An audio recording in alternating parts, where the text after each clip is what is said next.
Hello and welcome to COVID Conversations here on WNCU 90.7 FM.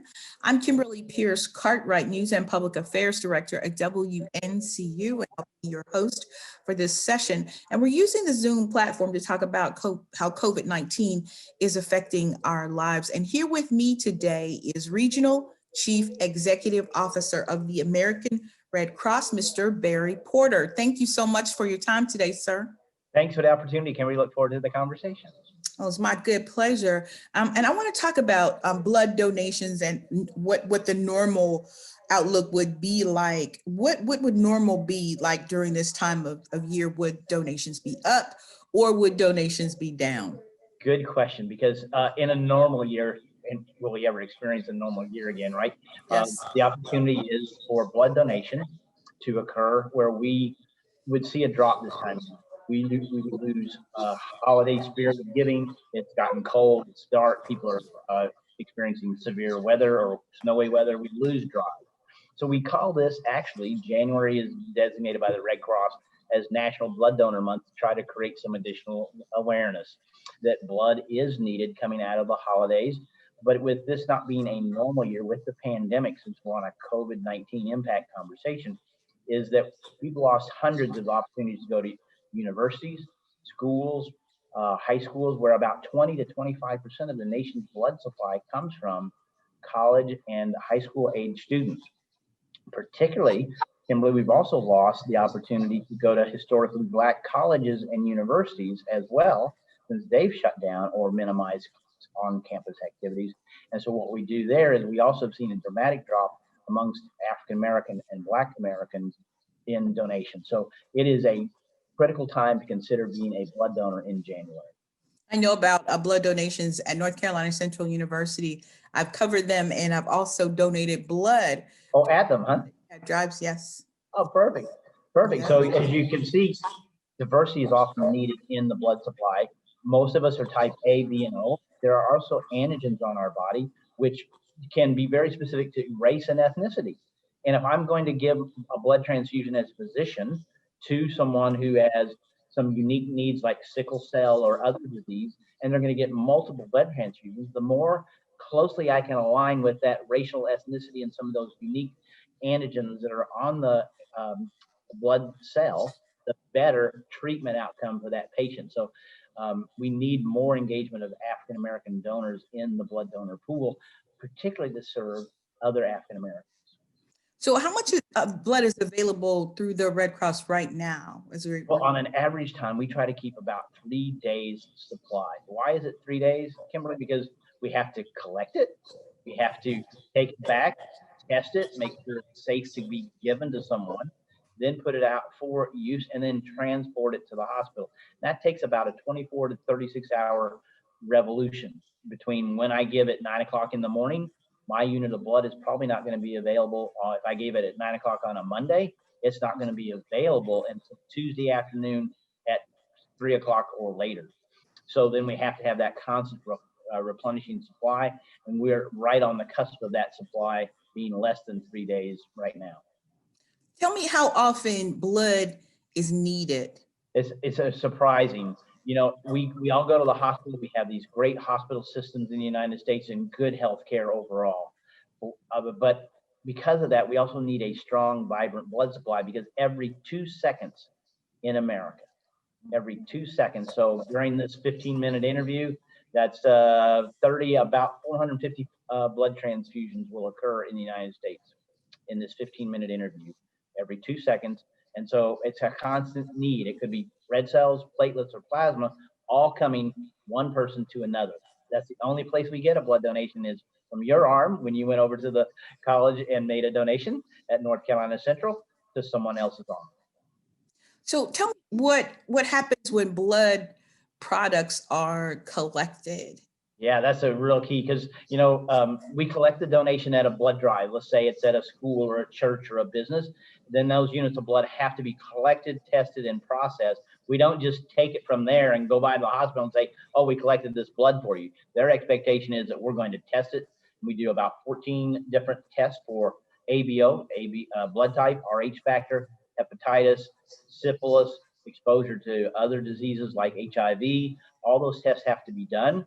And then blood is donated out of your arm. And if you've ever donated, I know you have, you see a red blood bag. Well, there are components to that blood. The largest component is plasma. And so you can separate the plasma off of that unit of blood and use it for a critically ill patient who perhaps was burned, or for another clotting factor. The red cells can go to someone who has had surgery, and in the tiny middle of that separation, you're going to find platelets. And platelets are the clotting factor, and you can take those. So 1 unit of blood could be affecting 3 people at a time. So you have to separate it into components, get the test back, label it, make sure it's safe to release from the Red Cross, and get it to the hospital. So then while we're talking about like the different parts of blood, can we talk about blood plasma and then the new use or the discovered use of blood plasma during COVID-19 and how that can be beneficial? Sure. So as we were just mentioning, that when we get a blood donation, typically we can just separate that unit of blood post-donation. We get it in the collection bag and we put it in the centrifuge, and we take your plasma off, and it's about half of what you donated. Plasma itself is 95% water. So the next time you're taking a drink of water, know that some of that will end up being used by your body as plasma to help blood flow in your body. And so when we take it out, it's about 95% water. Well, what is the other 5%? It is clotting factors. It is antibodies from what you've been exposed to, because the bloodstream is how we combine, or combat is the word I'm looking for, diseases when we're exposed. The body sends out signals, the body starts to manufacture these antibodies. And how do you distribute them? Well, you push them through the bloodstream into the cells, into our lungs, into our heart, to begin to fight this foreign invader, and in this case, the coronavirus. And so now plasma that is enriched with somebody who has recovered from COVID-19 can now be used in a patient who's battling COVID-19, because I may have gotten the disease, I recovered, my body produced sufficient numbers of antibodies. Now I can go and actually make a donation at a blood donor center with my plasma. They will then take that plasma, break it into parts as well, and be able to effectively help 2 to 3 patients who are now recovering from COVID-19. It started last April when we went into this pandemic. The FDA and others said, we think this antibody-rich plasma from recovered patients may make a difference in the lives of others. So they issued an emergency decree to collect this, these types of units, and they've been collected and are showing some good results for certain patients in the hospital with COVID-19. So people who have contracted COVID-19, do they have to make that declaration before they're able to make blood donation? Right. So we ask people to go to redcrossblood.org. You can search to donate, hey, recovered from COVID-19, I'd like to donate my plasma and help someone else. And then you register online, because you want to make sure that when you come in and we designate this machine for about an hour and a half, remember earlier we just donated into a bag. Now you're going to donate into a machine, and it's going to separate your blood so that we can get a concentration of plasma and give everything else back to you. So if we're going to designate that very important machine to collect convalescent plasma and that appointment, if you will, we want to make sure that the individual, they didn't just think they had COVID. Many people have probably felt that, well, back in March, I think I might have had that disease. I didn't feel well, wasn't healthy. Well, we need to make sure. So we will actually schedule a time, then draw their plasma or a blood sample, test it to make sure, or to get a confirmation from their attending physician that they had COVID-19 and recovered. And now we can go rest assured to go ahead and schedule that appointment, and that the COVID-rich antibodies are going to be in that plasma of that donor. Are possible donors expressing concern about possibly contracting COVID-19 from making a blood donation? Yeah, that was a big concern early on, right? Because I'm going to come in, people are going to be close to me, I'm going to be actually people are going to be touching my arms, taking my blood pressure, being in my face, asking questions because we have to sit close to get an answer from you, taking a finger stick. So there were going to be an interaction. So we had to clearly work and have been doing so wonderfully with the CDC protocols of cover. So everyone in our operation that comes to the door must have a mask. Everyone who's working as a volunteer or paid staff has the mask and gloves. Before you even get into the building, you must answer the questions about, have you been caring for anyone? Have you been exposed? Do you have a temperature today? And we will take your temperature before you're allowed into the building. You then pass that first screening before you actually begin the process of blood donation.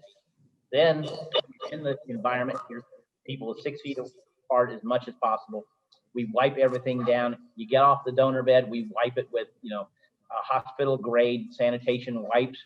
Everything is clean and sterile. Even if after you touch the computer, it's wiped off. So we're doing those things to keep folks protected. We do people then, the best reason some people give blood, Kimberly, is they want to get the cookies and juice afterwards. Right? You may have gotten those at the canteen. And so even there, we're separating people at least 6 feet apart, wiping all the surfaces down, asking them to, only take their mask off to eat or drink and put it back on. And so we believe we have all the protocols in place to keep people safe, but initially that was a significant concern. And so I've gone into our donor centers and drives and asked some of our donors, how do you feel? Do you feel comfortable? Are we keeping you safe? Did you feel safe while you were here? 100% of the time I've gotten a positive yes. They felt we were taking the right steps. Well, that would definitely be me giving blood so that I can get cookies and juice afterwards. I understand. And maybe a free t-shirt or something of that nature to say thank you, because taking blood is a voluntary act, something you don't have to do. Only about 5% of eligible Americans, people who are healthy enough, have the right health requirements and no travel limitations, give blood. Only about 5% of Americans do, where about 45 to 50%, about half the population, could give blood.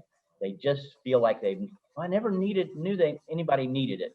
No one ever asked me. So with this program, I hope people are feeling that Kimberley Pierce Cartwright is helping to make them feel like they've been asked to consider donating blood, platelets, or plasma. Talk about who is eligible to give blood among that population. Yeah, absolutely. Well, in the state of North Carolina, if you're at least 16 years of age and get parental consent, you can donate. You used to have an upper age limit, but we have found that Americans are healthier longer. And so there is no age limit. You just have to pass all the testing. Then otherwise, if you're in general good health, haven't been exposed to COVID, feeling well that day, pass the iron test and the health screen about blood pressure, pulse, those things, Kimberly, most people that come to us can donate. But if there's concern about a medication or travel, you can go to redcrossblood.org or call 1-800-RED CROSS and talk to a health counselor and determine, hey, am I eligible to give blood because I take a blood pressure medicine or I take insulin for diabetes, and they can give you that answer before you ever schedule your appointment. So does anyone now, because of COVID protocol, need an appointment to give blood so that they'll know you're coming, or is it a drop-in situation? It's important because to make an appointment, because then we can plan appropriately and adequately space people. That's the reason for the appointment, right? You asked what are the protocols we're following. So if we get too many people all congregating at once, it's difficult to maintain that social distancing, the physical distancing and all. So we encourage folks to make an appointment.